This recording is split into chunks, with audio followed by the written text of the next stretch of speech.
கிருத்திகை நட்சத்திரக்காரர்களுக்கான சம்பத்து தாரை. சம்பத்து தாரைன்னா என்ன?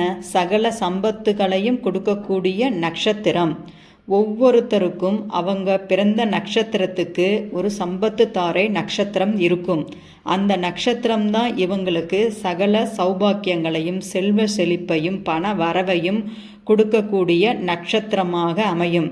அப்படி பார்த்தால் கிருத்திகை நட்சத்திரக்காரங்களுக்கு ரோகிணி நட்சத்திரம் தான் சம்பத்து தாரை நட்சத்திரம். அப்போது ரோகிணி நட்சத்திரத்துக்கு அதிபதி சந்திர பகவான். இந்த சந்திர பகவான் தான் கிருத்திகை நட்சத்திரத்துக்கு தன வரவையும் பண வரவையும் கொடுக்கக்கூடியவர் சந்திர பகவான். சந்திர பகவானுக்கு 3 நட்சத்திரங்கள் இருக்குது: ரோகிணி, அஸ்தம், திருவோணம்.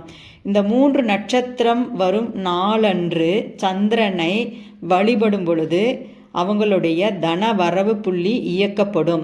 அப்புறம் இந்த நட்சத்திர நாளன்று சந்திர மௌலீஸ்வரரை வணங்குவதன் மூலம் இவங்களுக்கு தன வரவுக்குண்டான புள்ளி இயக்கப்படுது.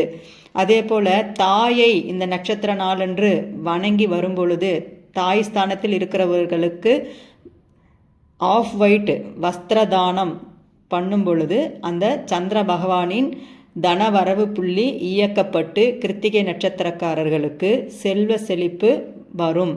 அப்போது இதை ரெகுலராக செஞ்சுட்டு வரும்போது தனப்புள்ளி இயக்கப்படுகிறது.